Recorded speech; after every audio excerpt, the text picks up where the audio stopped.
The high desert wind of Kavar felt like a file against Marcus Thorne's cheek, sharp and gritty. He was lying prone on a ridge overlooking a sprawling makeshift compound, the scent of dust and fear clinging to his fatigues. Through the thermal scope of his rifle, the world was a monochrome palette of warm bodies and cool steel. He counted them again, a dozen sentries, scattered in pairs around the perimeter. The intel had been solid. This was a low-level arms depot, a supply point for a local warlord. A simple snatch-and-destroy mission for a 5-man SEAL team. Ghost, confirm. Marcus's voice was a low rumble in the comms. Confirmed, Echo. Target appears to be a small arms cache and a comms hub. No heavy assets, no vehicles. The birds are sleeping, came the crisp reply from Miller, their comms specialist and tech whiz. Bear, you ready? All day, Echo. The deep baritone of Johnson, their heavy weapons expert, responded. He was a mountain of a man, cradling a belt-fed M240B machine gun that looked like a toy in his hands. Wick, hold your position. No heroics. Copy that, Echo. Just say the word. Reynolds, the youngest on the team, sounded a little too eager. He was a natural shooter, but his impulse control was a liability Marcus worried about daily. The plan was textbook. Ghost would disable the comms, Marcus and Wick would eliminate the sentries, and Bear would provide covering fire as they breached the main warehouse. In, out, done before dawn. The adrenaline was a familiar warmth in Marcus's blood, the calm before the storm. He exhaled slowly, his finger taking up the slack on the trigger. On my mark. He centered his crosshairs on a guard standing near a rusty oil drum, his thermal signature a beacon against the cold desert night. Mark. The report of his suppressed rifle was little more than a cough. The target dropped without a sound. Simultaneously, Wick's rifle fired, and another. Guard crumpled. Bear's M240B remained silent, a promise of thunder waiting to be unleashed. The team moved with the fluid grace of predators, a blur of motion in the darkness, a symphony of silence and practiced lethality. They navigated the compound's perimeter with ease, the bodies of the eliminated sentries barely a speed bump. Ghost worked his magic on the comms antenna. A quick flash of a cutting tool and the world went silent. The warehouse door was a flimsy lock. A single, well-placed C4 charge blew the hasp, and they were inside. But something was wrong.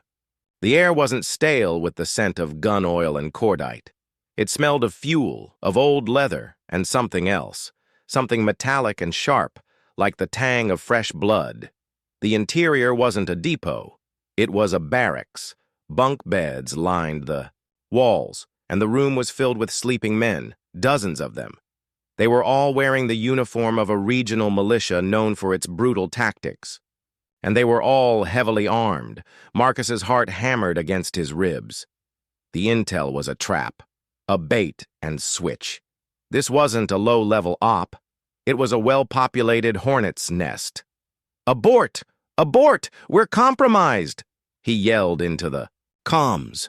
A split second before the first of the sleeping men stirred. A flicker of movement, a guttural shout, and the world dissolved into chaos.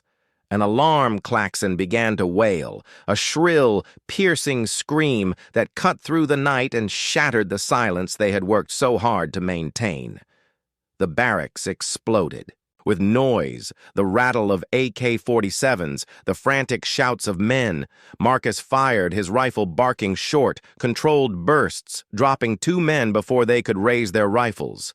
Bear's machine gun finally came to life, a deafening roar that sent a hail of lead slicing through the barracks, tearing through cots and bodies alike. Outside, the compound erupted. Floodlights blazed to life, blinding them for a moment. They were silhouettes in a shooting gallery. The dozen sentries they had neutralized were just the first line. The compound was teeming with soldiers, pouring out of every building, their rifles spitting fire. Fall back! To the ridge! Now! Marcus screamed, his voice strained. They retreated, a desperate, fighting withdrawal. Wick, caught in a surge of bravado and panic, broke formation. He sprinted toward a cluster of makeshift bunkers, trying to flank the enemy. "Wick, you idiot! Get back here!"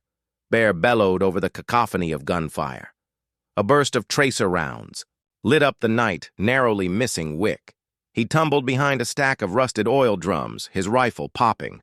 But the enemy had seen him. They were converging on his position, a wave of men and steel. Marcus knew they couldn't leave him.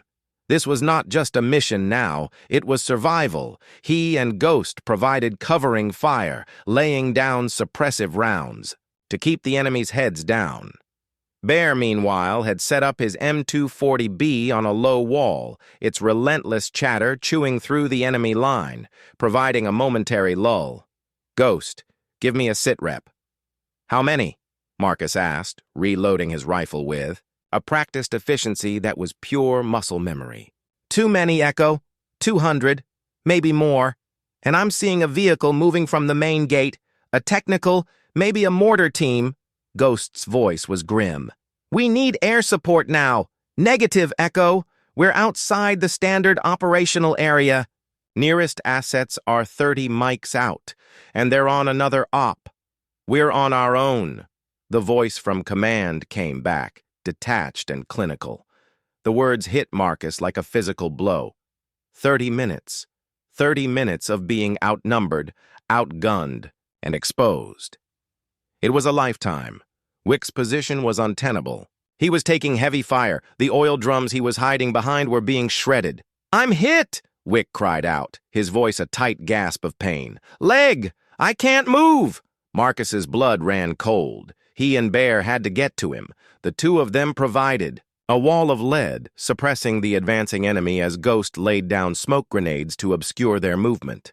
The smoke was a momentary cloak, a fragile shield against the storm of bullets. They reached Wick, who was cradling his leg, blood seeping through his uniform. "God damn it, Wick! I told you to hold your position," Marcus said, his voice laced with frustration and fear.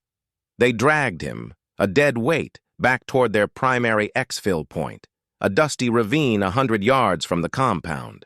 Every step was a struggle. Every inch, a victory. The enemy was swarming now, emboldened by their numbers. They were firing from every angle, their bullets cracking against the rocks around them. The ravine offered a brief respite, a narrow trench to take cover in. But it was a trap, a dead end. They were pinned down, unable to move forward or backward. "Ammo check!" Marcus shouted. 10 rounds, Echo!" Wick choked out, his face pale with pain. "I'm on my last belt," Bear said, his M240B, a silent heavyweight in his hands, its appetite for lead insatiable. 4 magazines, Ghost replied, his rifle firing in quick, precise bursts. They were running on fumes. The enemy, sensing their advantage, was closing in. Marcus could hear their shouts, their footsteps getting closer. He saw the glint of their rifle barrels over the edge of the ravine, and then he heard it. Not the angry, mechanical roar he hoped for, not the distant thunder of an approaching A-10. It was the low, grinding groan of heavy machinery, the hiss of tracks on sand. A new sound, a worse sound. A Soviet-era T-55 tank rolled into view, its massive gun barrel a dark, silent promise of their end. It positioned itself on the rim of the ravine, its turret slowly traversing, aiming its cannon directly at their exposed position. The odds hadn't just been against them, they had just become impossible. The ground trembled with the weight of the beast, a final, definitive beat of fate. The T-55 tank, a relic of a bygone war, was a god of steel and fire perched on the edge of their world.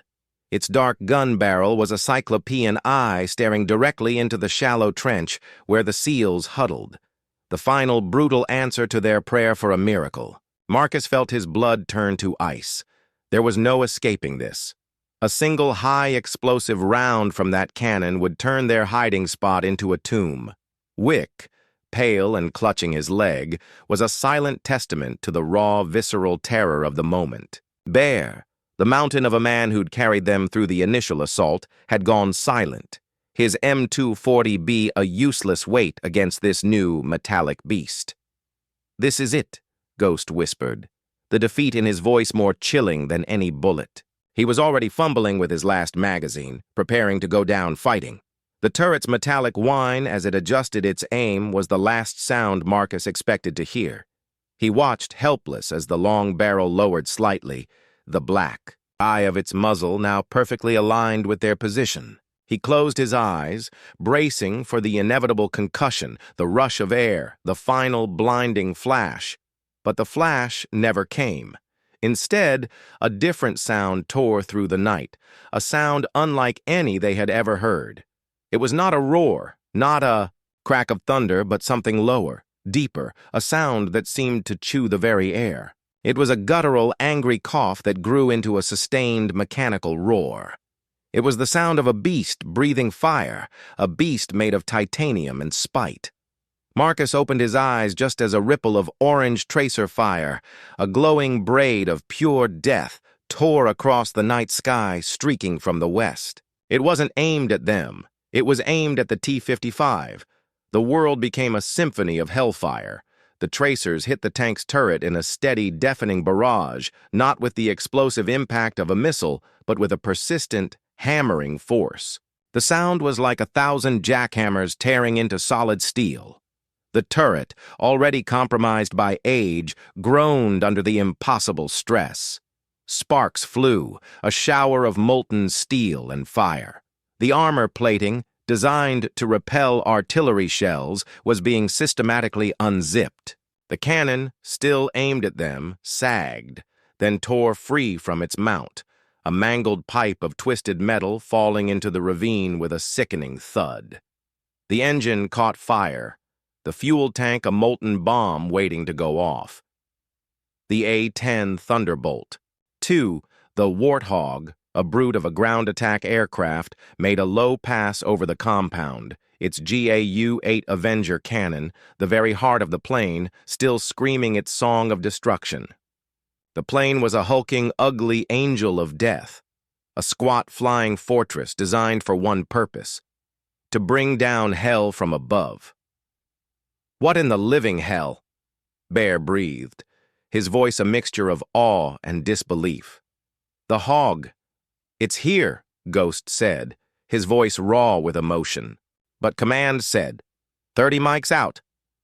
Marcus didn't care about the contradiction. He was too busy watching the A-10 circle back for another pass. This time, its target was the militia. The plane let loose with another barrage from its cannon, the sound a physical wave that made their teeth rattle. The tracers scythed through the compound, obliterating bunkers, tearing through buildings, and carving a trench of death through the panicked soldiers scrambling for cover. The chaos that had been their enemy's advantage was now their greatest liability. The pilot's voice, calm and professional, crackled over the comms. "Echo, this is Warthog 1. You're clear for extraction. My bird is on station until your ride gets there. That's a hard 20 mics. After that, you're on your own. Keep your heads down." Marcus felt a profound, bone-deep relief. They were going to live. He looked at the mangled, smoking wreckage of the T-55, then at Wick, who was staring at the sky with a new light in his eyes. "All right, boys, you heard him. We got 20 minutes. Ghost, patch Wick up. Bear, you're on overwatch. I'm going to find us a way out of here." Ghost tore open a medical kit, his hands moving with a surgeon's precision as he began to stanch the flow of blood from Wick's leg. The wound was bad, a jagged tear from a ricochet. Wick hissed in pain, but he didn't complain. The fear of death had been replaced by a grim determination to survive. Bear set up his machine gun on the lip of the ravine, a grim-faced sentinel watching the compound. The A-10 had done its job, turning the militia into a terrified, scattered mob, but it was far from over. There were still hundreds of men out there, and they would be looking for blood. "Echo, I've got movement." Bear's voice was a low growl over the comms. 2 groups, maybe 50 each. They're trying to flank us. Marcus saw them too, through his scope. The enemy, having recovered from the initial shock, was reorganizing. They were using the scattered buildings as cover, trying to encircle their position. The A-10 had given them a fighting chance, but it hadn't made them invincible. The pilot, true to his word, made another pass, the cannon a furious, grinding roar that kept the enemy's heads down for a moment. But it was a temporary solution. The plane couldn't stay forever. Marcus looked at the shattered remains of the T-55. The cannon barrel lay half buried in the sand, a grotesque broken finger. A spark of an idea, a crazy, desperate long shot, ignited in his mind. He looked at Bear. "Bear, get down here. We've got to move this wreck." "Move it?" "Echo, what the hell are you talking about? It's a tank!" Bear protested, but he came down into the ravine. "The tank's cannon is gone, but the engine is still intact. We can't move it, but we can make it an obstacle. If we can roll it down into the ravine, we can block the main access point." It was a Herculean task. The three of them, with Wick on the sidelines, pushed and strained against the massive hulk of steel. The tank, a 20-ton beast, refused to budge. They were running out of time, every second another step closer to a new ambush. Marcus felt a knot of dread tighten in his stomach. They were going to fail. Then, Wick, with a grunt of pain and effort, hobbled over to a small, jagged rock. "The tracks," he said, his voice strained. "The tracks are still on the treads." Marcus looked at him, confused for a moment, then it clicked. The A-10's cannon fire had severed the tank's main gun, but the treads and tracks were still in place. If they could get a good enough angle, they could use the rock as a lever. It was a shot in the dark, a desperate gambit. Together they wedged the rock under the tread, Marcus and Bear using the last of their strength to push on the tank's hull. The steel groaned, a loud, tearing sound. For a moment it seemed like it was all for nothing. Then, with a shudder and a deafening roar of grinding metal, the tank started to move. It rolled forward, gathering speed, and crashed into the ravine. Below them, its massive weight creating a new, impassable wall of steel and fire. They had their cover, but now they had a new problem. A new sound reached them, a high-pitched, insistent whine. From the far side of the ravine, a large, armored personnel carrier, a BTR-70, was rolling toward them, its machine gun turret swiveling. The tank was gone, but the enemy still had heavy armor. The A-10 had cleared the field, but it had also revealed the full extent of the enemy's arsenal. Their low-level op had just turned into a high-stakes war, and their ride was still 20 minutes out. The BTR-70, a rolling behemoth of Soviet steel, was a nightmare made real.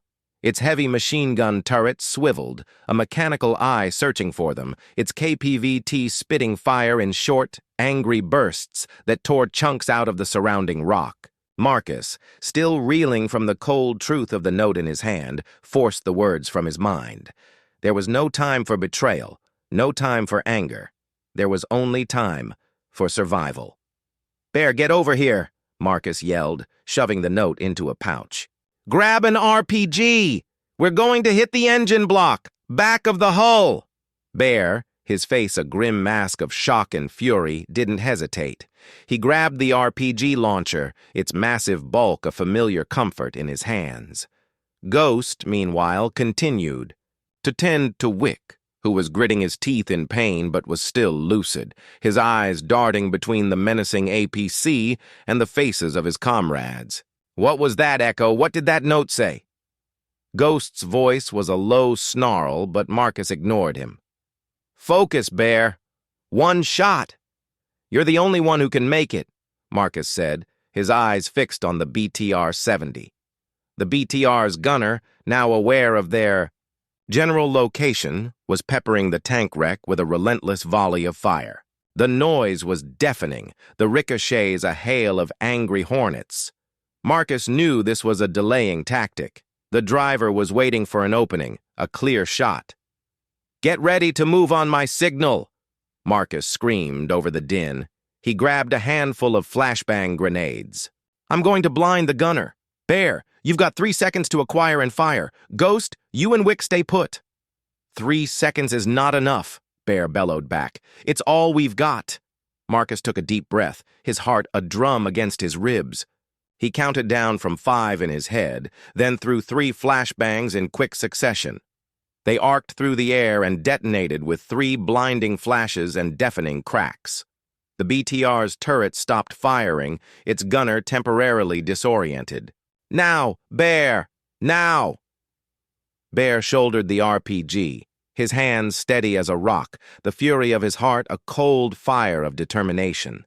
He aimed for the weak spot at the back of the BTR's hull, just above the rear engine vents, the one place a standard heat round could punch through. The roar of the rocket launcher was a sharp bark, a brief punctuation in the chaos. The rocket streaked through the air and slammed into the BTR's engine block with a thunderous explosion. The BTR shuddered, its engine dying with a final choked cough, and black smoke began to pour from the wound. The team erupted in a brief, strained cheer. It was over. The immediate threat was gone. But the enemy soldiers, a swarm of angry bees whose hive had just been destroyed, were still out there, and they were looking for them. Marcus looked at Bear, his eyes a mix of gratitude and fear. The silence was heavy, filled with unspoken questions. The note, Echo. "What did it say?" Ghost asked again, his voice colder this time, laced with suspicion. "You hid it. Why?" Marcus took a deep breath. It was from the CO. The same guy who gave us the mission brief, the one who told us this was a simple snatch and destroy. He pulled the note from his pouch and handed it to Ghost. The younger SEAL read it, his face paling with every word. When he was done, he handed it to Bear, whose eyes narrowed as he read the chilling message. "The package," Bear said, the word a curse. "What's the package?" "I don't know," Marcus admitted. "But I have a hunch. I think it's a person." "How could a person be a package?" Ghost asked, his voice filled with a desperate need for a logical explanation. "The note," Marcus said, "the smiling angel with wings drawing. It's a signature. It was on a file in the CO's office, a file for a specific asset, a human asset, a high-value target we were supposed to recover. The mission was a lie. The arms cache was a lie. This whole thing was a distraction, a sacrifice play. We were the bait, the distraction for the real mission. We were sent here to get a package, not to destroy a target." He looked at the compound, now a smoldering, chaotic mess. The militia were still out there, but they were no longer a cohesive force. They were just men, scared and angry, looking for a target. "We need to find the package and get out of here," Marcus said. "Now!" They moved back into the compound, a group of ghosts moving through the wreckage of the night. Marcus led them to a small, nondescript hut on the far side of the compound, a building that had been spared the A-10's fury. The door was locked, but the flimsy lock was no match for a swift kick from Bear. Inside, on a small cot, was a man. He was old, his face a road map of wrinkles, but his eyes were sharp and intelligent. He was wearing the uniform of a local tailor, not a militant. And on the table next to him there was a small, locked metal briefcase. Marcus knew instinctively that this was the package. But what truly chilled him, what sent a shiver of dread down his spine, was the old man's greeting. The man looked at them, a serene smile on his face, and spoke in perfect unaccented English. "Took you long enough," he said, his voice calm and cultured. "I was beginning to think I'd have to handle this myself." He pointed to the briefcase. "That's not the package, son. The package is me. And now that you're here, we can finally begin." The truth was a cold, hard slap to the face. The man wasn't a captive to be rescued. He was the mastermind, the one who had orchestrated the entire trap, the one who had used the SEALs as pawns in his game. Their mission wasn't a rescue. It was an exfiltration of a high-value target who had planned this entire slaughter. The warlord's militia had not been the enemy, but just an obstacle, and they had just been duped into helping a monster. The fourth part takes a huge turn from a survival narrative to a deep-seated conspiracy story. The team discovers that the package is a person, but not a victim. He is the mastermind behind the entire operation, which their own CO was a part of. The ending leaves the team with a new, impossible moral choice. Do they follow orders and exfiltrate a monster, or do they abandon him and try to escape? A decision that would have grave consequences for them and the world at large? What do you think? Do you want to continue with Part 5, where the team has to deal with the moral and tactical fallout of this revelation? The old man, with his serene smile and tailored clothes, was a ghost in the wreckage. He wasn't a victim, he was the puppeteer, and the seals were the puppets. The revelation hit Marcus like a physical blow, a cold, sickening realization that their lives had been a disposable currency in a game they hadn't even known they were playing. The note in his pocket was not a lifeline. It was an indictment. Bear was the first to break the silence. His face, usually a study in calm power, was now contorted with a raw, guttural rage. He raised his M240B, its heavy bulk trembling in his hands. "You son of a bitch!" he snarled, the words dripping with pure venom. "You used us. You got wick shot." The old man, who now revealed his name was Elias, didn't flinch. He simply looked at Bear, his gaze dispassionate, like an entomologist observing an insect. "The mission was to extract me. My continued existence is more important than a few scrapes, soldier." "Scrapes? He's bleeding out!" Ghost snapped, his hand tightening on the grip of his M4. The professional veneer was gone, replaced by a desperate, panicked anger. "We were set up! You led us into a meat grinder!" Elias sighed, a weary sound. "It was a necessary evil. I had to force the hand of a local warlord. He was consolidating power and negotiating a deal with a new foreign power that would have destabilized the entire region. My intel was the only thing that could stop it. I was compromised, and the only way to get me out was to make it look like a botched mission. A diversion. A sacrifice. You were simply the best team for the job." "The best team for what? To die?" Marcus's voice was a low growl, a promise of violence. "You're telling me you sacrificed us just to flush out a few of his low-level goons?" "I sacrificed his army," Elias said, a cold, hard glint in his eyes. "The warlord's entire militia was gathered here tonight. My intelligence indicated they were planning to move on a key strategic point tomorrow. I needed them eliminated, and I needed to make my escape look like a desperate last-minute extraction. A-10s don't just show up on a whim, Captain. My people arranged for that. You provided the necessary catalyst, the chaos. You were the key that unlocked the door." Marcus felt a profound sense of nausea. They weren't heroes. They were butchers, unwittingly serving a monstrous agenda.